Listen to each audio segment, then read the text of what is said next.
podcast where we talk about history and our girls. And today we're back at the kitchen table for a beautiful kitchen session of Girl Historians. I think that's like Harry Styles' song from the kitchen table or something. Oh, yeah? Oh, kitchen table songs from a sushi restaurant? Yeah, that's what I'm thinking. Is that? No, there's a Music different for a one. sushi restaurant. Yeah, but that's a different... I'm thinking of one. Kitchen table? Yeah, something like that. I've been, and I will find it. Wait, rest assured. I think it's from... That's Meet Me in the Hallway, so that's nothing. From the dining table. From the dining table. Somebody who's a Harry Styles fan was listening to that conversation. Yeah, and it was rough. Slamming their head on the wall. Sometimes Harry Styles sings like he's kind of like waking up, going to the pool, getting lunch, doing drugs, having a glass of wine, and going to bed. That's why I think people really like him. That's how I picture his life. I think that's why people identify with him, because I think he really is like a girl. Yeah. In that way. Because that's my dream life. Oh my God, I know.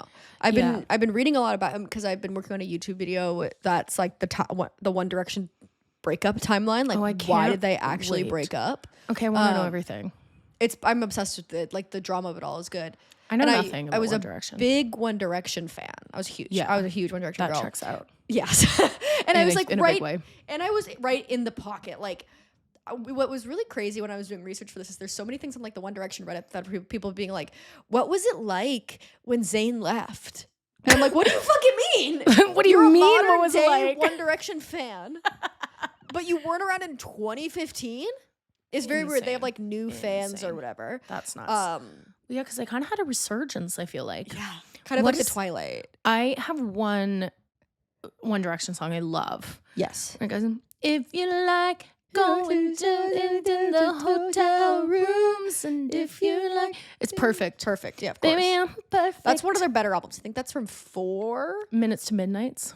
Is that what it's called? No, they don't have anything called. Someone's gonna assassinate me. They don't.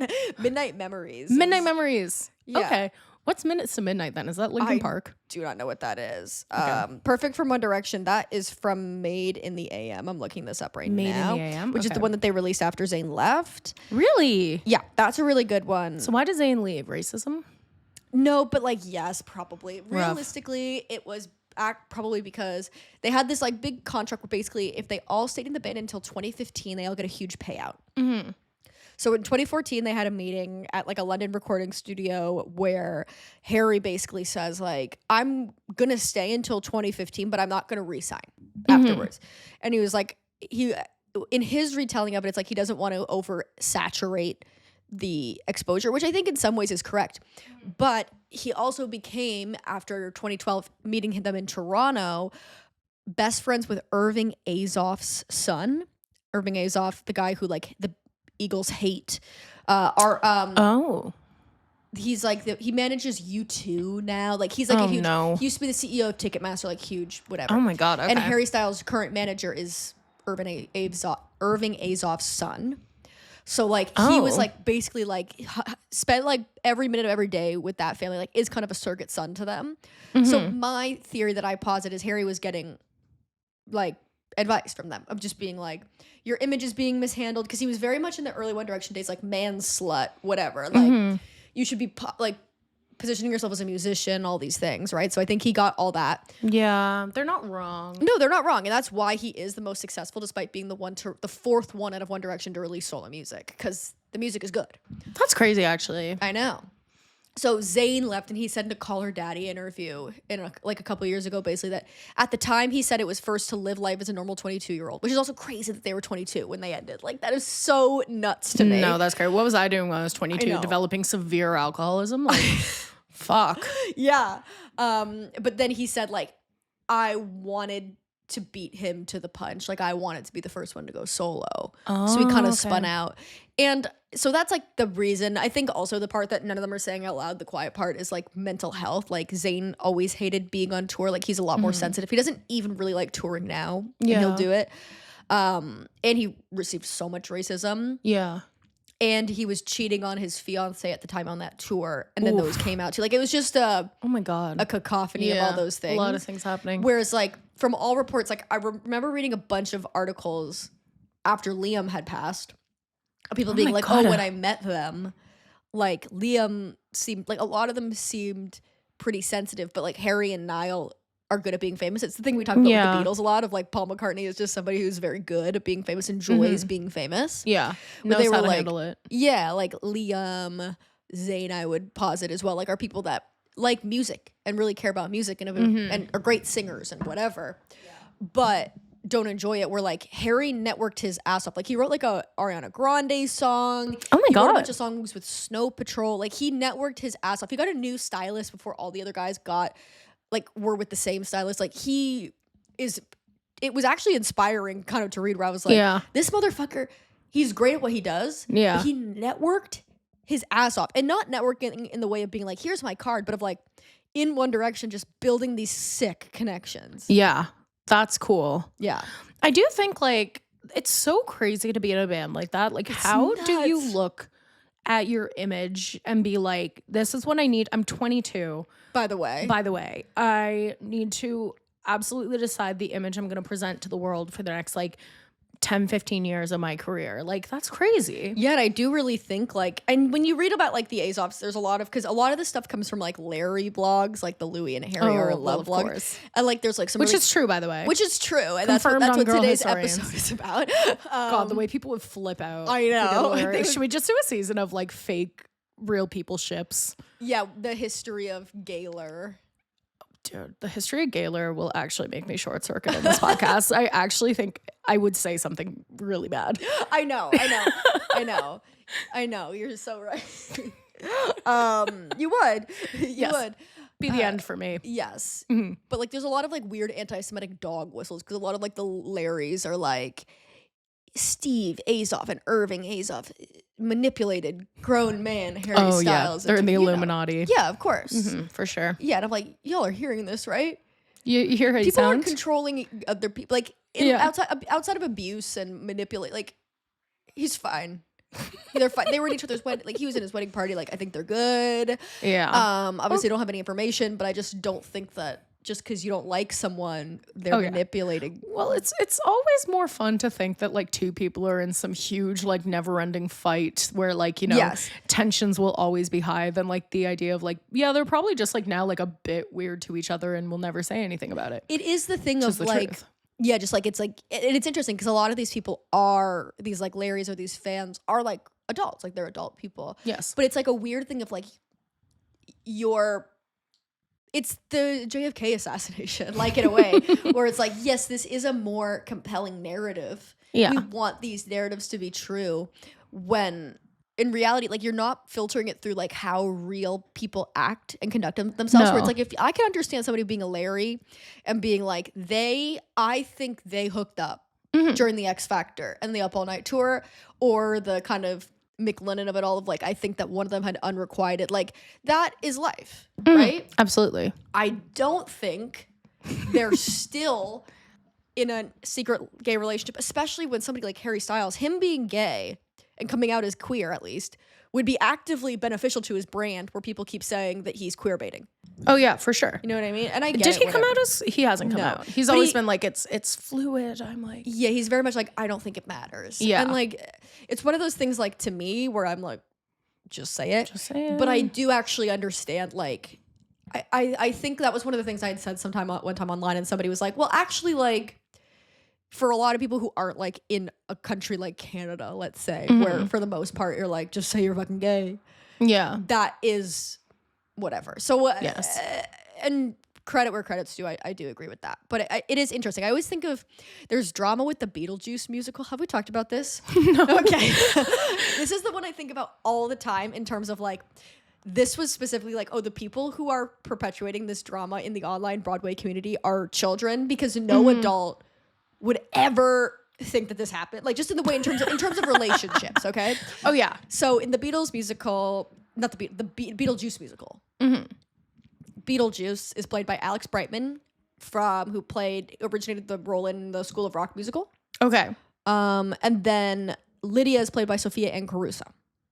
Okay. She's like a rock. She's like, I do know she her. sings like, rah, like she's very like rock. And she was kind of a bad girl. Like she smokes and vapes or whatever. Oh and my she's God. She smokes and vapes. I know, she's weird. She's weird and she's one of those freaky. Broadway kids where I'm more like, I am concerned in the way, but it's none of my business. Where like all of her friends and boyfriend were like in their mid-20s when she was like 18, and the way that you're like, that's a little weird. That just breaks your brain. Yeah, that's just a little weird. But I don't have information on you know what I mean? Like no, like we can think as much as we want, but like we don't know what's going on. I don't know what's going on there. No. And she left the Beetlejuice musical like before her contract would end. So she just left, and she left really abruptly. Oh. Like just posted on her Instagram story like one night, like tomorrow or tonight was my last performance. And oh my God. People were like, oh my God, what's happening? Okay, this is like Brendan quitting his restaurant and not telling me. Yes, exactly. He's like, it's my last shift. And I was like, he posted on his Instagram story, I just did my last shift at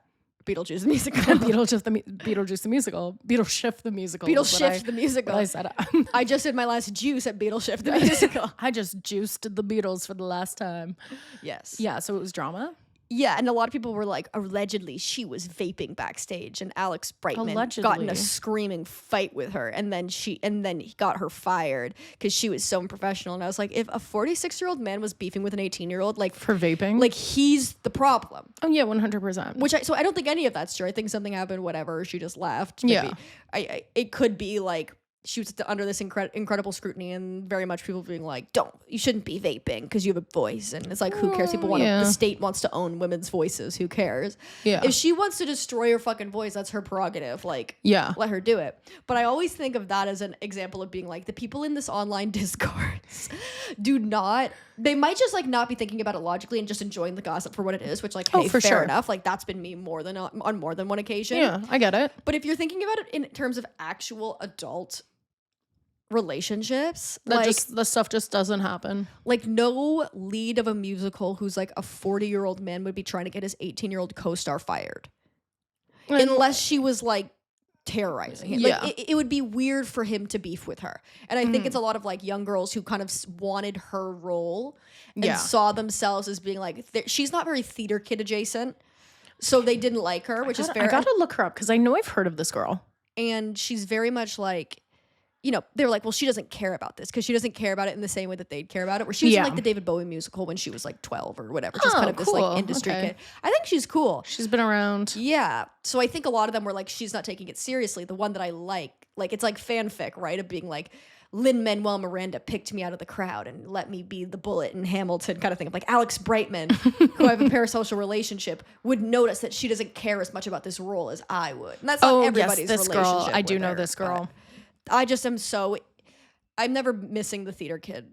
I'm never beating the theater kid allegations. No. You know what I mean? Like it's not going to happen. Yeah. I remember when that was happening, like that must have been like 2018 or 2019 when those things were coming out. I remember even at that point being like, it's juicy because you're like, obviously something happened to not like announce somebody's leaving date. They just there's abruptly. A T. Yeah, and it could be like she thought she got a gig and then she didn't or whatever. Like there's T there. But I just always think of that as being like, that can't be. Like if that's true, that's weird. It's also just kind of like something that I never thought about until I was like a cooked adult was like all these stories of like, oh, like Harry and Louis hooking up or whatever. It's like not always like easy to hook up with someone, especially if you're in an environment that isn't like a house party. You know what I mean? Like these guys are on the X Factor. Like where are they going to fuck? To fuck. Like realistic, like because like let's think about the logistics. Because like not to get TMI, but like, if you're like on like, you've they had did a couple live of together dates with some, they lived. Oh, so then they fucked. So there we go. It's fine. Larry confirmed. Larry confirmed. I do think, but like, okay, well, if they live together, then yes. Like, I do think that people hook up. Like, I don't know if you've been to college. Yes. People hook up. That's random. And like now, even years later, sometimes someone will remind me, like, remember when these two people were like fully having sex, and I was like, oh my God, I forgot. Yeah. I forgot because it was so weird. It just gets like narrativized for them because they're famous. Whereas I agree with you. I think to a certain extent, like, and again, I wasn't there. But I do think like I could be convinced with the right manila folder or an envelope with information that they hooked up. Oh yeah. Because and again, like I don't really understand the prison of masculinity, so I can't comment on that in the same way. Like, because I'm saying if it's women, like it would be, I would be like, yeah, they probably kissed. Like, let's get, so I don't know how people react in the same way because I'm not a man, unfortunately. Especially like male gay sexuality is it's complicated, it's right? Really complicated. But I agree with what you're saying of like hooking up on tour. Where are you going? It's more complex. The porta potty? No, this is like all these stories of people like hooking up on Warped Tour, which I do believe, but it's like, oh, they hooked up on Warped Tour. It's like, so you totally ruined the week of some poor band. Yeah, I'm trying to catch a couple of Z's in the tour bus. Yeah, and you're hooking up in the bunk on top of me. You're fucking the lead singer of Sleeping with Sirens. Like, okay. Yeah. What? Why? I know. I love that though. No, that's T. Are you a Nile girl? No, I was a Louis girl. You're a Louis girl. My friend was a Nile girl. I was a bit too depressed to be. Here's the thought process that I went through because I remember my friend showing me their X Factor vlogs, right? And she was like, I like Harry. And I never had the confidence to like Harry. I think even as like an 11-year-old, I was like, well, I'm not going to like the most popular one. Like, that's just not going to, I don't want to compete. I don't have the grit. Yeah. And I was like, I'm ugly because I was fucking 11. So like, obviously I was fucking flop. Like, you know what I mean? So I was like, that's not going to happen. Yeah. You were flop. I did, when I was a later teenager, really like Zayn because Zayn was very obviously depressed. I remember when Zayn put out, what's that sexy, he put out a sexy song. With Taylor Swift. No. He put Pillow Talk? Yeah. We'll keep up the neighbors. Yeah. Reckless behavior. He's got some great post One Direction music. Very sexy. He's very sexy. Yes. In that way. He was always like a man. In my eyes, like, even if he was a boy, I was like, there's people who are like, this boy is going to grow into a man that is a boy, and there are boys that you're like, this boy is going to grow into a man that's a man. That is so true, Carly. Thank you. No, it really is. I was thinking about that because sometimes you meet someone, and you're like, surely that man is 23 years old, and then they're like, I'm 37. Crazy. The amount of times that's happened to me in the last week. Or even like you think of somebody like Macaulay Culkin. I'm like, that's a boy who turned into a man that is a boy. That's a boy who turned into a boy. A man who was meant to make alternative synth music in Montreal. That's what it's supposed to be. Too bad about his life. I mean, it's with Brenda's song. I know, that's huge. Should we talk about the Rosenbergs? Yeah, let's do it. Do you want to take a little break and then we'll get into it? Hell yeah. Let's get into it. Rosenbergs. H-Bomb.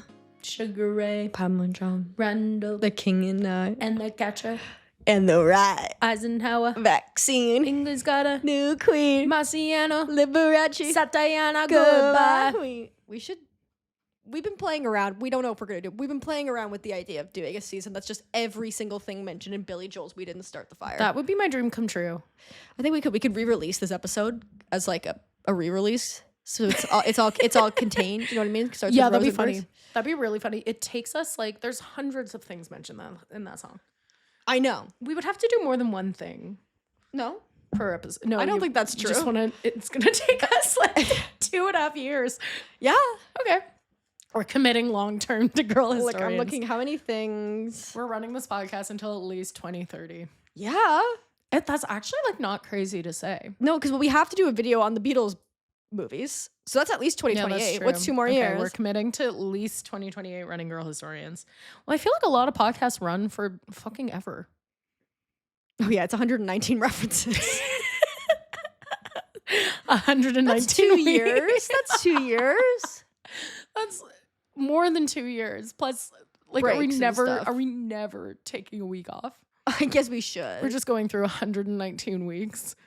Yeah, maybe we should do 2. We're doing The King and I, just a full You're hour right. on. You're right. Some we should do full episodes. Some we should do full. Some should be others. Yeah. We should do all the boxing ones as one.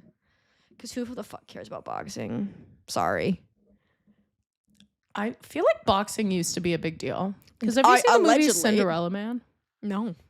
He's a boxer in the Depression.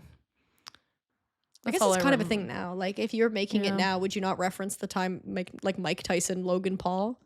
Mike Tyson, Logan Paul. Well, Fall Out Boy did an updated version of We Didn't Start the Fire. Well, yes, because Reese did an updated version of that for the Disaster Show. Oh, yeah, it was good. The week after. The Fall Out Boy one, we talked about them on the podcast before, but is rough. It's just, great. It's hard because I think if you don't know We Didn't Start the Fire, it's a song by Billy Joel, and it mentions a bunch of things, I think basically from like the 50s up until like the 70s. right? Yeah. And it's historical references. And it's we didn't start the fire is always burning since the world's been turning, being like, it's always been this way. We're the culmination of all these crazy historical things that have happened. Like, what crazy times we live in. What a crazy time. And I think the reason it is so cool is because it was an original idea when he did it. So I think the idea of just doing that song but updated is really corny. But if you wanted to do something that was referencing new stuff but to a different tune or some kind of different idea, I think that would work. To a different song. But it's just being like Millie Bobby Brown, Drake and COVID-19. Like, Drake and Kendrick down. COVID-19 influenza. It's just bird flu. It's a lot. 9/11. Like, it's just Ryan started the fire. Ryan? The Office. It's in The Office. I haven't seen The Office. Ryan started the fire. I do think it's. You haven't seen The Office? I watched it sometimes with my mom when it was on, when it was like playing, like when it was actually on. And I haven't seen it since. I do want to watch it. I will. It's actually kind of shocking you haven't seen The Office. I know. Well, now it's become such an undertaking. It was like how I'd never seen Friends until like last year. Oh yeah. I will watch it, and I know it to be good. Like the clips that I've seen and the stuff that I remember, like it is genuinely very, very funny. But it's like I hadn't really seen 30 Rock in a long. I'd seen a couple of, like, again, when my mom was watching 30 Rock, and then when I watched 30 Rock, I was like, this is the best show ever made. I love this show. I rewatched MILF Island, that episode. Yeah. And I actually was like, the show is so fucking good. Well, because it also predicted like actual reality TV. Like in 30 Rock, they're like, there's this fake reality show that they're trying to put on at NBC. Called MILF Island. Yes. Which is just like actually a show now. Yes, for sure. And my favorite thing too, like I was talking about the inside joke that I love that they do on 30 Rock is that because when Tina Fey was writing for SNL, like NBC Universal, the company that obviously like owns NBC, the station, got sold a bunch. And in the 30 Rock, they have it so that it's like it's owned by General Electric, but General Electric is actually owned by the Scheinhart Wig Corporation. So it's like they have to run everything not just by General Electric but by the Scheinhart Wig Corporation, and it's just like kind of joke that you can tell like was a joke when they were working at SNL, that kind of thing. Yeah, like, for sure. I like stuff like that. It's just so funny, that show. And I know obviously there's some stuff on it that did not age well. It is crazy. Like, but there is a season where just full 2 episodes are missing because people do blackface, and you're like, what? So they're gone? Because you did what? But it also was kind of like, it's in such a way that it's sort of like, I feel like this was ripping on almost like how offensive people were at the time. Yeah, it's the kind of thing of like, Doesn't it's still not excuse them doing okay. it. But the joke is that it's bad, which is still not okay. But again, it is the kind of thing of like, the joke isn't like, and again, I haven't seen them in a really long time because they have been scrubbed.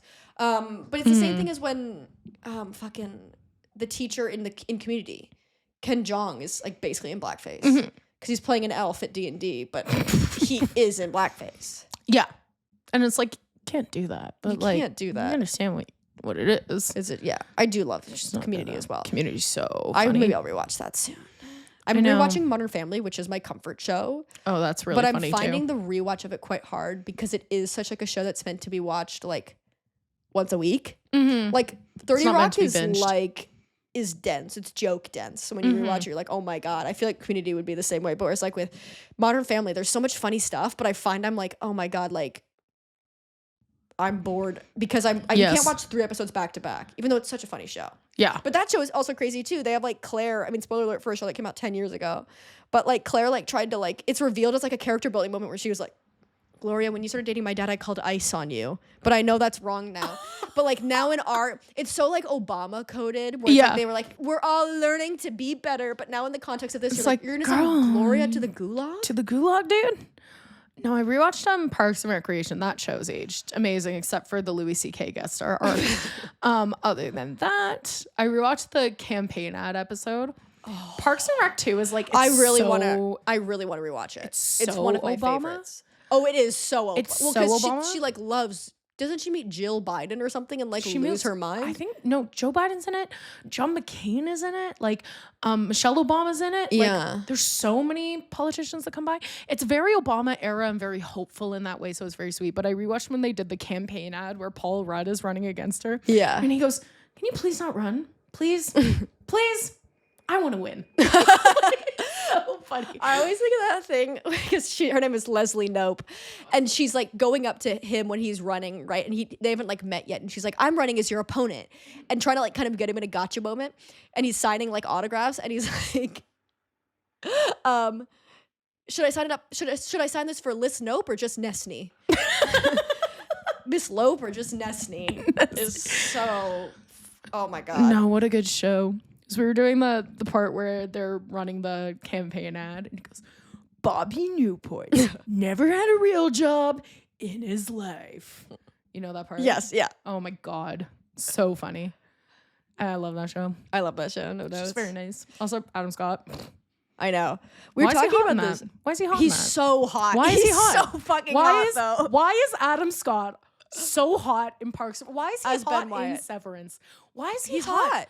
Why is he hot? He just is hot though. Why is he hot? He just is. I don't understand it. He shouldn't be. But he really is. He shouldn't be hot. But he is. Yeah. Are you watching John Mulaney's talk show? No, I know I should. I'm behind on TV right now. Oh really yeah, you're kind of randomly. you're in the trenches right But now. like even before that, I've just been like behind on TV. Yeah. Just haven't been like consuming I've been consuming. the way I usually do. I've been consuming too much. I think it's been poisoning my brain a bit. But it's so fucking cold. because you got like, rid of your phone, so you watch TV. Well, yeah, and also like there's nothing to do right now. Like I keep trying to go out and like spend time outside, and it's too fucking cold. It snowed when we were walking over here. There's there's no activities happening right now. Also, like even the shows people are doing, I'm like, y'all boring. Boring. I don't want to go boring. No one's having any fucking parties either. I know. What's up with that? So it just feels like it's like limbo until weather gets good. Yeah. May, that's gonna be good. May. That's gonna be a good May's time. gonna go crazy. Well, now you're leaving for 5 days of it. What am I gonna do? I know, crazy. Leaving for my fucking birthday. Rude. I know. It's fine. I forgive you. I'm busy anyway.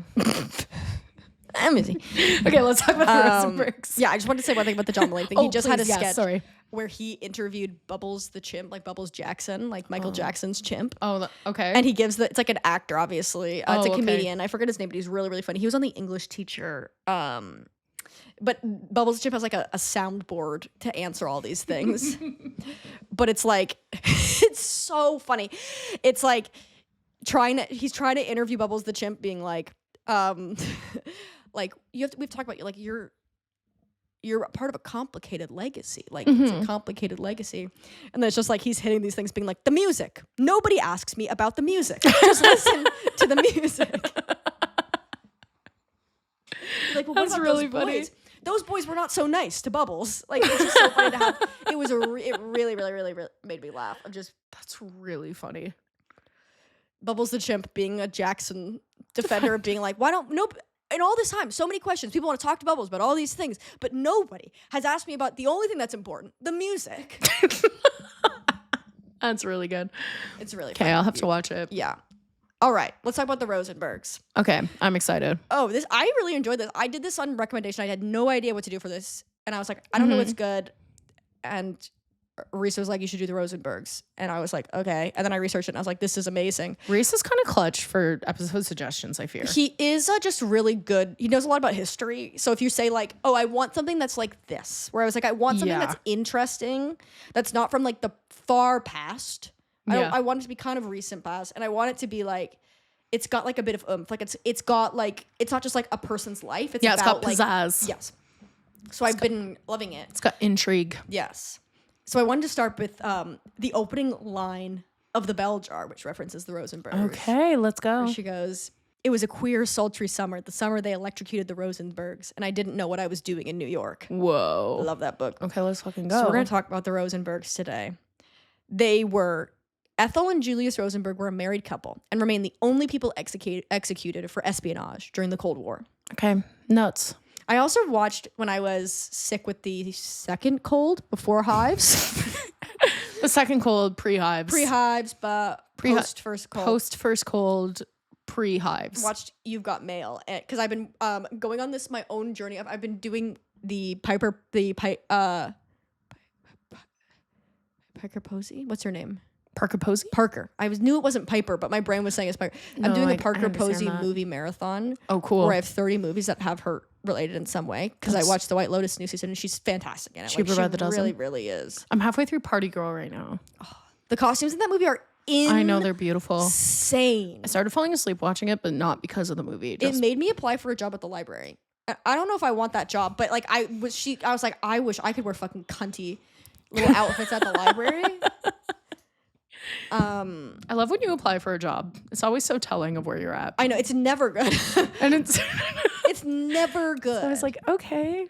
I'm so bored. I'm so fucking bored, Blair. Like, I'm so bored.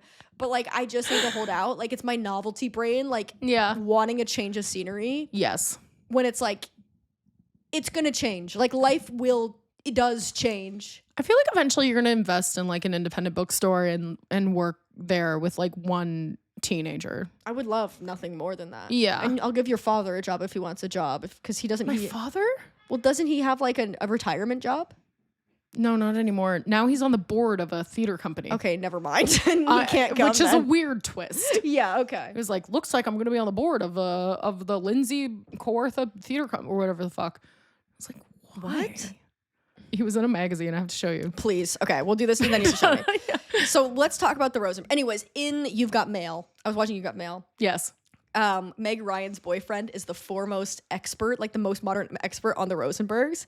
And they give Parker Posey a really funny line where she's like, you expect when you meet Frank, I mean, he's just going to be so aloof. He's the number one expert on the Rosenbergs, but he's so warm or whatever. Like, that's so funny. It's just funny. The Rosenbergs have been popping up for me since researching this. So Julius Rosenberg was the son of Jewish immigrants from the Russian Empire. He comes to New York City. He becomes the leader of the Young Communist League USA while in university, where he is studying electrical engineering. I know exactly the type of guy this is. Yep. Oh, I knew dime a dozen at Queen's University, Kingston, Ontario. Let me tell you that. Communist engineers. Julius and Ethel meet when Ethel joins the Young Communist League in 1936. Because she was working, she was originally an aspiring actress, but then got a job as a receptionist, and then there was workplace disputes in the workplace, which got her interested in communism. They married in 1939. I know this bitch. Yep. I know this man. In the modern day, they would have started an alternative rock band based out of Montreal, Quebec. Yes, let me tell you that. She would be doing much. Improv. Yeah, bad improv, but improv nonetheless. Bad improv. She'd be improv, like jazz improv. Yeah, she'd be like in the world's biggest improv tournament, and I'd be like, really? They made it through. I was like, somebody would be like, oh, guess who made it through last night? And they'll be like, and I'd be like, can I say something? Ethel and Julius. Can I say something? I think they're lovely. They're lovely. It's a bit highbrow. Ethel is like not funny. And it's like, you can tell that, and this is the thing, like, she could be funny. She could be funny. But you can just tell like she doesn't want to be. She's not doing what she thinks is funny. She's doing what she thinks the audience will think is funny. Which is never what's actually funny. Yeah. No, it's like she's seen this. I just don't get it. And everyone's like, oh, they're so funny, so funny. It's so like, good, but they're so not. Good. No. And I'm like, I'm sorry, do you have eyes? And then they're sort of like, oh, we have to work tomorrow. Oh, where do you guys work? And they're like, oh, we're communists. Somewhere. We work at communists. We actually do community action. Yeah, and it's like, yeah, bitch, mean? Okay. Me too, then, bitch. I don't know. I'm always actioning. Yeah, shit. In my community. Fuck you, dude. Ethel has a brother, David Greenglass, and his wife's name is Ruth. Okay. Put a pin in that. Okay. They're going to come back later. Okay. So, Julius Rosenberg joins the Army's engineering department in 1940, World War II, you know. And he works as engineer inspector until 1945. So, he's an engineer inspector with the Army.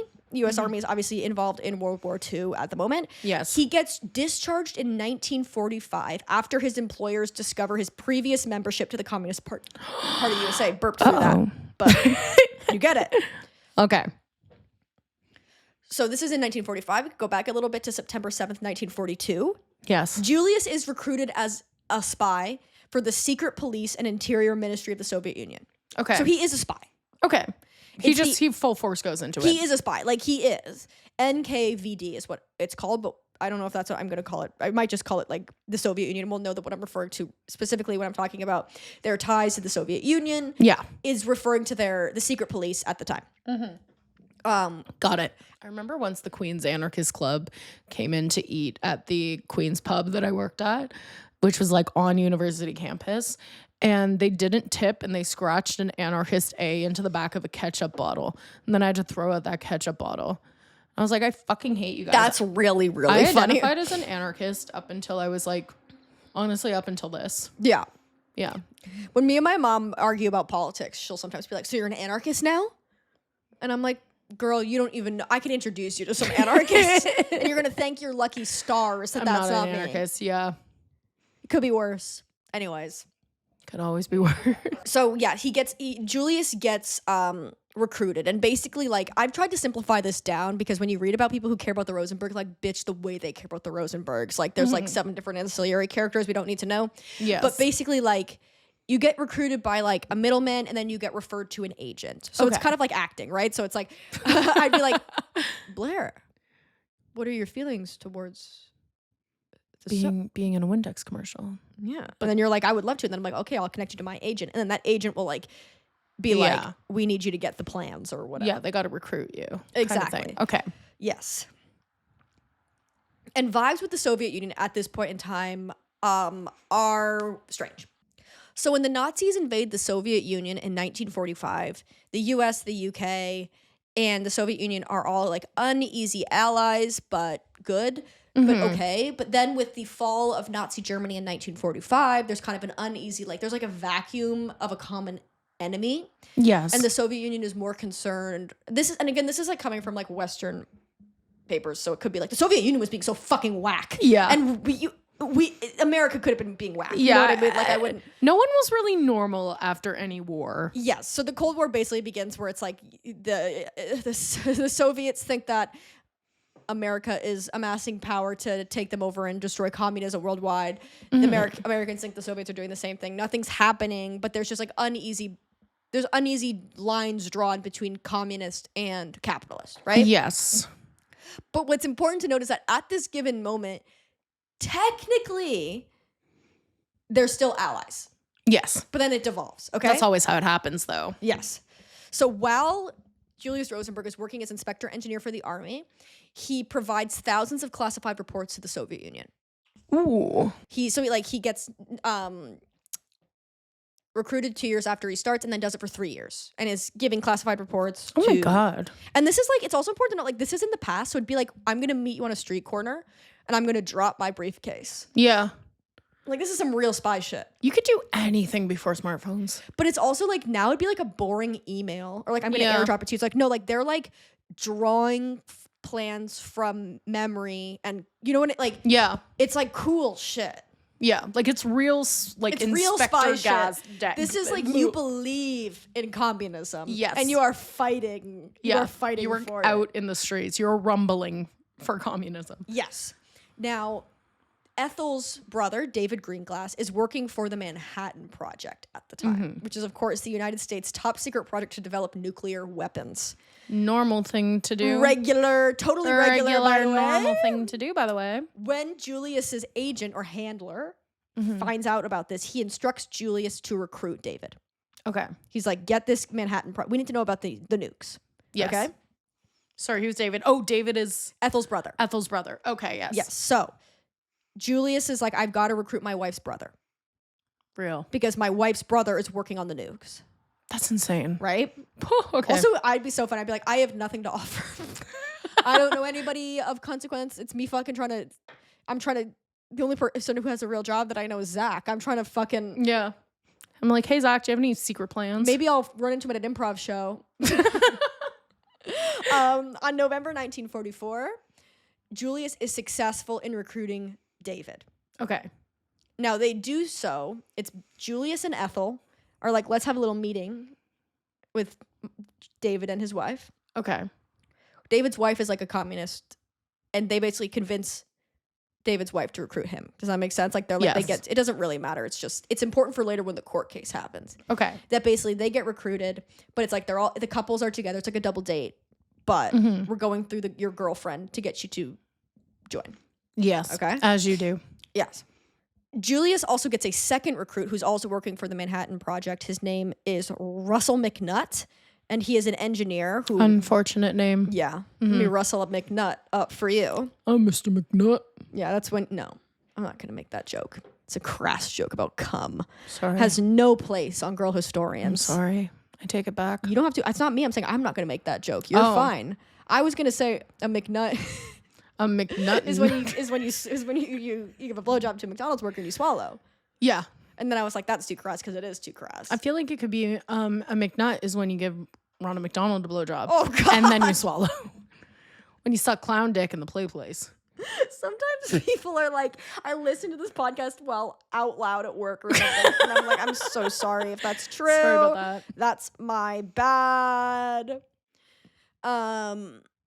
So Russell McNutt works on designs for the nuclear plants, and he also provides secrets about the processes for manufacturing weapons-grade uranium. Basically, all you need to know is that there is a ring of espionage happening within the Manhattan Project, a top-secret project about nuclear war. That's pretty intense. That really is the secret to be giving Russia. Yes, and Julius Rosenberg is involved. Because after they were executed, there was a big thing, people being like, were they even spies?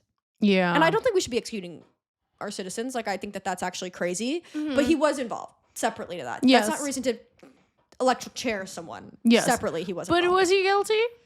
Yeah. Yeah. Shit starts to really fall apart in 1950. Okay.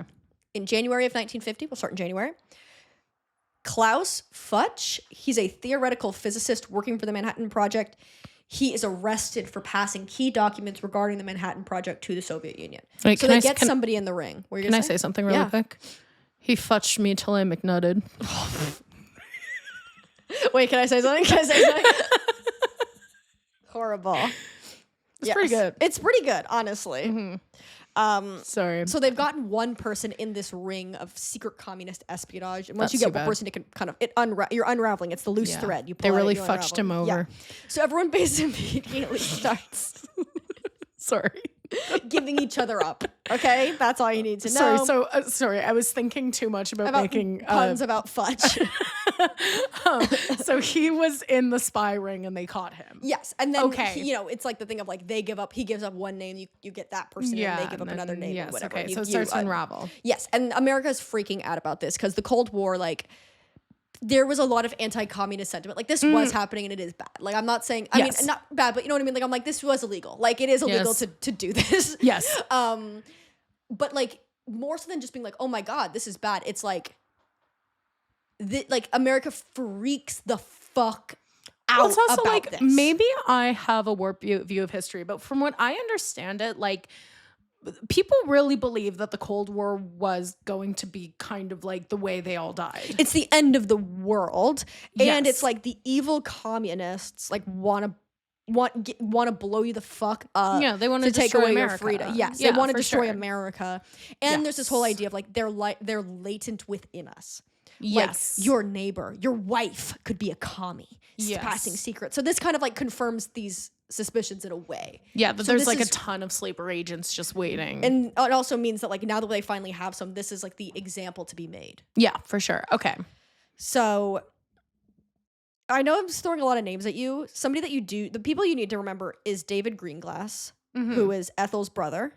Yeah. And you should remember Harry Gold as well, who is he's like a courier who passed documents between the Manhattan Project and the Soviet Union. He's like the Hermes. He's communist Hermes. Communist Hermes. Because he's the tripwire, he immediately incriminates everyone. Oh my God. Okay. So cool. Klaus Futch, they catch him and he's like, oh yeah, Harry Gold, whatever. And then Harry Gold's like, what do you want to know? I will incriminate literally. Who do you want? I have no loyalty to these people. Because the two main not what is it when you're like giving testimony when you're a suspect, when you're a witness. Testimony. The testimonies that they gave, the two main people giving testimony at the Rosenbergs trial was Harry Gold and David Greenglass. Okay, cool. So those are the ones you just basically need to know. So Harry Gold, the tripwire who incriminates everybody, incriminates David Greenglass as a co-conspirator, and David is arrested in June. Okay? Okay. And when you are arrested for espionage, they interrogate your entire family to see if they are accessories to your crime. Ooh, and this is rough. It's like McCarthyism, where basically it's this idea of like, not only could it be like anybody in your life, it can be arrested for your wrongdoings for being an accessory, but also then you can use that as leverage to like do like illegal. You know what I mean? Being like, that's rough. I'm gonna take the plea and tell them everything because I don't want you to be arrested, kind of thing. You know? Yeah. So in order to protect his wife, Ruth, David implicates Julius Rosenberg and Ethel Rosenberg. So that's how they get implicated. Oh, shit. Okay. Because he's like, I was recruited by them. Mm-hmm. So, I wasn't in on this before them. Exactly.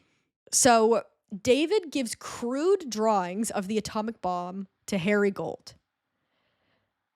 That's like the thing that this is all about. Okay. Weird. Crude drawings. Yes. All right. David is, of course, recruited by Julius through his wife. The government wants to know which woman took notes during this recruitment meeting. Okay. Ruth or Ethel, because that's the woman who's an accessory. When the men are meeting, who's taking the notes? Who's taking the note? Who's the secretary? Originally, in his first testimony, David says that Ruth wrote down the information exchanged, but it is later changed to Ethel typing it up. This is because David was encouraged to change his testimony to protect his wife. Yes. Okay? I mean, makes sense.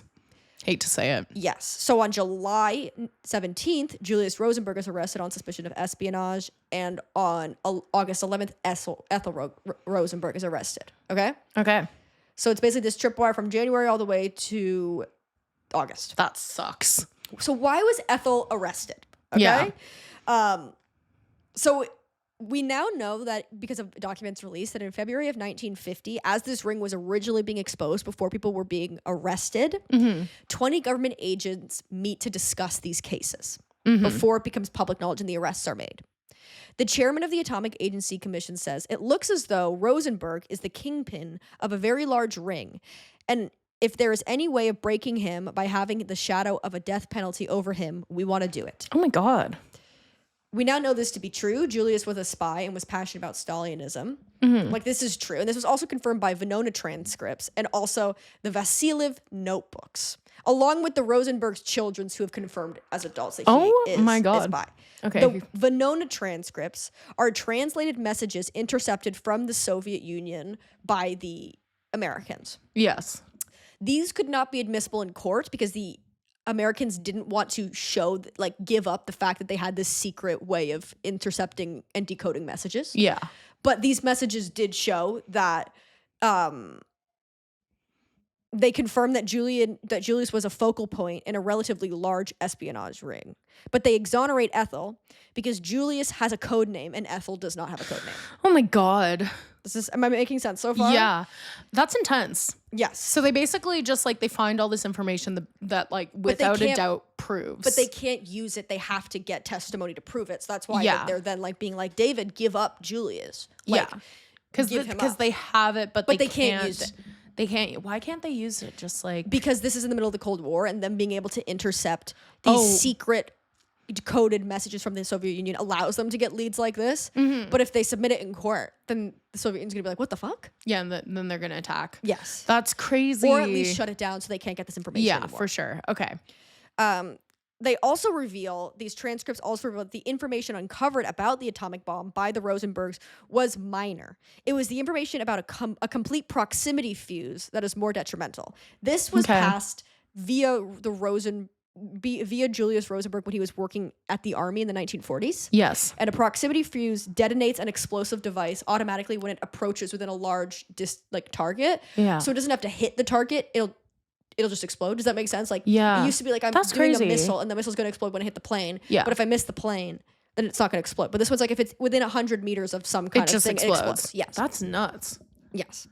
That's crazy technology. I know. And hate that we have that. No, and fair enough. The Soviet Union should maybe know about those things. And the Vasiliev notebooks are written in the 1990s. So they weren't available during the trial, but this is just further proof that we know if that Julius Rosenberg was a spy. Yes. So they are notebooks kept by Alexander Vasiliev while he was researching the KGB as a part of a government-sanctioned book project on American espionage. So he basically gets I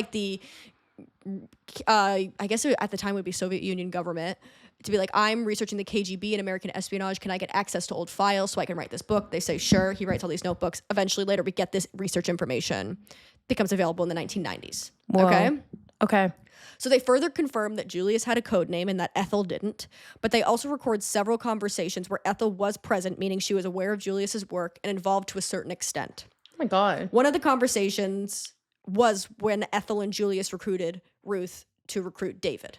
So it's the conversation where they talk to the wife before they talk to David being we're going to recruit him because we need him. Here's an excerpt from the notebooks about Julius, and his code name is Liberal. That's really funny. Yes. Okay, Trudeau. I know. He always regards any assignment with a sense of responsibility and makes an effort to carry it out fully and on time. Large workload, dangerous to his health. Liberal is highly politically developed and devoted to our cause. He considers helping our country to be the principal aim of his life. During the war, he experienced all the sorrows of defeat and the joys of victory alongside our people. His wife knows about her husband's work and personally knows Twain and these are just two agents who work for the Soviet Union. She could be used independently, but should not be overworked. Poor health. Okay. So basically what all of these things show us is that with time now we know the truth that Julius Rosenberg was a spy and believed in the cause and did all these things. They knew that he did it, but they couldn't expose it. Yeah. So they had to get these testimonies to prove what they knew, but they couldn't use the evidence. That's nuts. And when they had this big meeting, they were like, well, we need to give him the death penalty. If we need to push the wife, what if we arrest his wife so that he will give it up? Because sometimes, if I'm like, I'm going to kill you, you're like, I don't care. But if, you know what I mean? If you're going to kill my your wife, I'm going to give it up. I'm going to tell you mad. everything you need to know. Yeah. And we also know that Ethel, while not a spy, was sympathetic to the cause and knew that her husband was a spy. She's there. She's at the party. Yes. So let's talk about the trials and executions. Ethel's case is resolved before the start of the trial. Yes. Okay. They give them both. They basically if they lose these cases, both of them can get the death penalty. And the reason they gave Ethel the death penalty was because they wanted Julius to admit to doing, because they're both like, we did nothing wrong. We didn't even do anything. They denied the charges completely. But Ethel Rosenberg was that fucking bitch. I'm obsessed with her. And she was like, okay, kill me. I don't give a she did not want Julius to give up the cause for the country and all these things just because she was a real bitch. She was like, kill me. I don't care. I didn't do anything wrong. So Ethel was convicted on the testimony of David and Ruth, and this is the testimony that was given to save David's wife, all these things. Basically, that Ethel typed up the conversation when they were recruiting David. Okay? Yeah. In 2001, David recants this testimony, saying, frankly, I think my wife did the typing. I don't remember. He also said he gave false testimony to protect himself and his wife, and that he was encouraged by the prosecution to do so. Quote, my wife is more important to me than my sister or my mother or my father, okay? She was the mother of my children. So, oh my God. Yikes. Anyways, there we go. It's resolved before going to court, where basically they give her the death penalty. They're like, she's gonna have the death penalty. Okay. March 6th, 1951, the trial begins. During the trial and grand jury testimonies, both Rosenbergs refused to answer any questions about communism by pleading the fifth. Yeah. Which the jury was just like, so you're guilty. The jury did not like that, because they were like, don't plead the fifth. Come on. It's just always a thing where it's human brains are basically wired to be if you plead the fifth, so you are admitting you did it, if that makes sense. The prosecution's primary witness, David Greenblatt, said that he turned over to Julius a sketch of the cross-section of an implosion-type atomic bomb. This was the Fat Man dropped on Nagasaki, Japan. Yes. Okay? On March 29th, the Rosenbergs are convicted of espionage. They are sentenced to death on April 5th under Section 2 of the Espionage Act of 1917, which provides that anyone convicted of transmitting or attempting to transmit to a foreign government information relating to to national defense may be imprisoned for life or put to death. Oh my God. Feels like that's bad. Yeah, that's not great. No. The U.S. government offered to spare both of their lives if Julius provided the names of other spies and if both of them admitted guilt. The Rosenbergs instead make a joint statement saying, by asking us to repudiate the truth of our innocence, the government admits by its own doubts concerning our guilt. We will not be coerced, even under pain of death, to bear false witness. So they're both just like, we'll die. I don't care. And there's some actually really baller shots of them kissing and stuff. It is kind of rock and roll. If you look at the visual stuff, there's a bunch of them of just them leaving the courthouse and kissing and stuff. And I'm like, the visuals of it are kind of iconic. Yeah. So following their sentencing, protests break out around the world in support of the Rosenbergs. It's basically seen in the larger worldwide community as this legal lynching of being and this is how I think people kind of land on it now too, of being even though we know Julius Rosenberg was like he did commit espionage, which is like not good. Like you cannot, even if you're not willing to, there's no evidence. Oh yeah. You cannot and obviously I know me being like, but the American justice system is flawed. But it's like you can't convict people to death based on eyewitness. There's no. Yeah, they were making an example of them. Yes, exactly. And this is the Roy Cohn of it all, right? Because Roy Cohn is involved. Yeah, this Roy Cohn is like scene of the crime of anything stinky. He really is. Like when I was reading about this, and he was there because he was the one that was like, "Oh well, if you give Ethel the death penalty, then Julius will give up and say that he did it because of her." And I was like, "You fucker! Of course you're fucking here." Oh yeah, of course. Well, that was like his big claim to fame. Yeah, was this whole fucking thing. But yeah, just of being like it is like McCarthyism, right? Like this is the beginning of McCarthyism in that way of just like, oh yeah, absolutely. You just that by nature of like of hearsay, you're now fucked. And again, this is what when we talk about like this is the thing that drives me absolutely insane when people like use McCarthyism as an equation to cancel culture. It's like, girl, I'm like, okay, so the Rosenbergs are getting electrocuted to death. Yeah, so people were dying. You have a unsavory Wikipedia page folder heading. Yeah. You're it's fine. Insane. You're fine. It says controversy. You're not being electrocuted, so I think you're okay. Do you want to speak on Roy Cohn for like 2 seconds? Because I think he's crazy. Yeah, I'm gonna just look him up a bit. I'm just gonna say the context, which is that Roy Cohn is this lawyer. He is basically kind of like the majority of the blame for like the mishandlement of the Rosenberg trial is pretty much put on him. He then goes on to represent Donald Trump in his like early business career. He's an extremely influential figure in Donald Trump's life. And the movie The Apprentice is based on their relationship. I didn't know that that's what it was about. Yeah, it's about their relationship. And he's played by, what's his face? Jeremy Strong is played by Roy Cohn. Roy Cohn also appears as a character in the play Angels in America. Yes, of course. Which is insane. And he is... Was he gay? Yeah, he's gay. Closeted his whole life, dies of AIDS. Yeah. And tries to keep it a secret that he's dying of AIDS. But watch The Apprentice. It's a really cool, underrated movie. Yeah. He's just evil. Like, he's an evil guy. Evil. He's like the brains. I mean, Joseph McCarthy... obviously horrible person and did it, but he's like the brains behind McCarthyism to a certain extent of just being like, we're going to create this panic of communism. And by doing that, it's basically going to allow us to do whatever we want. Yeah, we're gonna get people so scared that the rule of law no longer applies. Yeah, that we're sound like someone else. Oops, oopsies. But it's like, yeah, it's exactly what's happening right now, right? It's being like, you do not get a trial. Or you get a farce of a trial and then you get executed. Like, that's what it is, right? Yes. Like, there was no proof. Like, you can't, especially with Ethel Rosenberg, like, you can't execute someone because of that. No, you're just so scared. Yeah. And they knew what they were doing. Of course. And it's the American thing, like, of just being like, our freedom is at stake. When, like, France is like, excuse me? Like, sorry? We have freedom, too. Yeah, we're fine. Einstein pleads with President Harry S. Truman to pardon the Rosenbergs. Pablo Picasso writes for a communist French newspaper, "The hours count, the minutes count. Do not let this crime against humanity take place." Oh my God.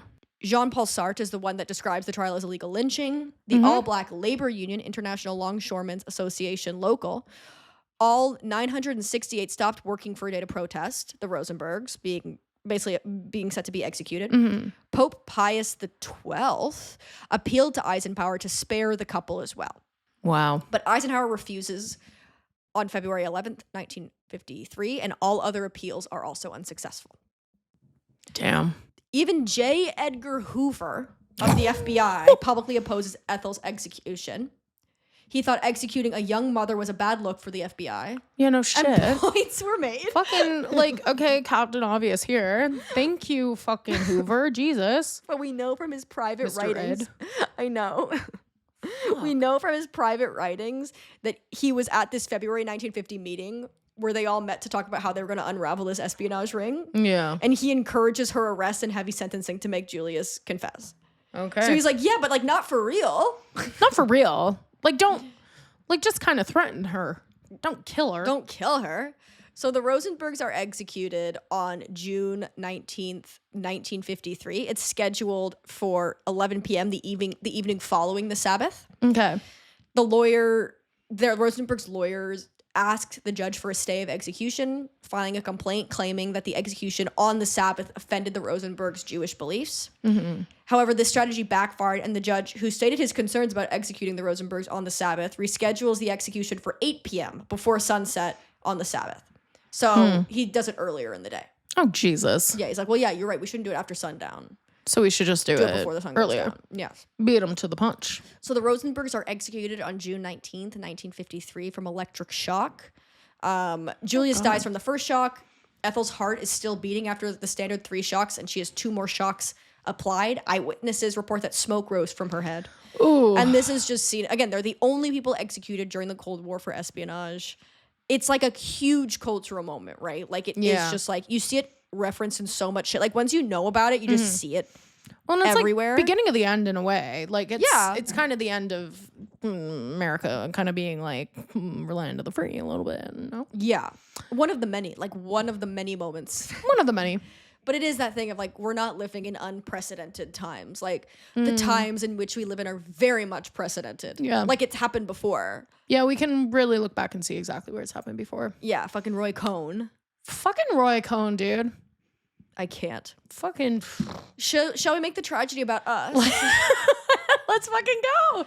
Let's make this tragedy about us. This is the part of the show where we take the tragedy of this execution of this poor couple. We make it about us. Yes. Oh, it's also worth saying that they had 2 young children who then just had to be raised by their grandparents, and then separately these 2 other communist activists. Awesome. Which is crazy. Yeah. Well, I mean, honestly, I would do that out of spite, even if it didn't like actually match my real beliefs. You're like, yeah, fuck you, I'm a communist. Well, no, I just mean like you can't execute somebody to the parents wrongfully of 2 young children. It's insane. So Blair, yes, you're doing espionage for the Communist Party. Okay. What's your code name? My code name?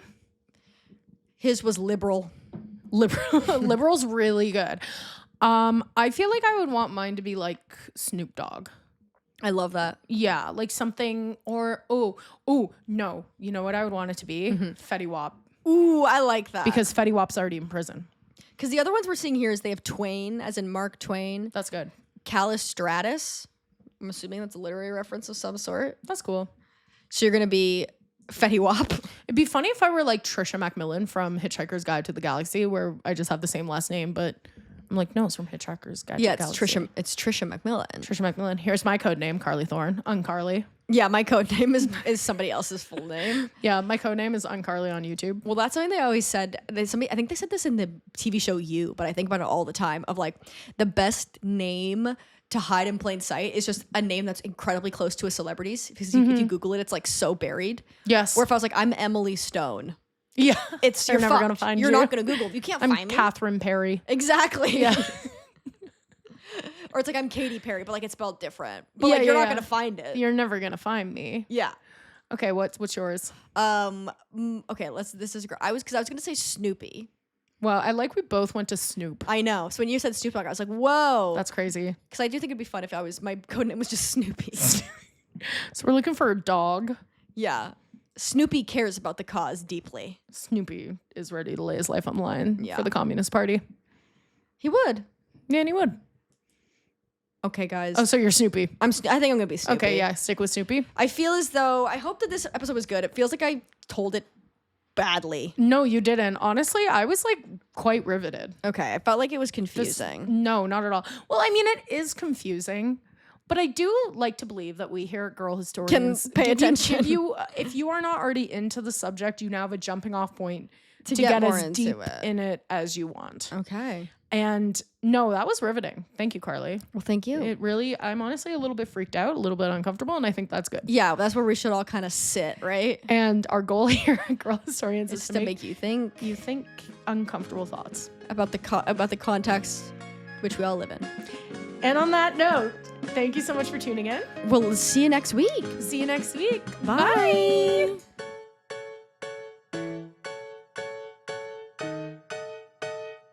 Bye.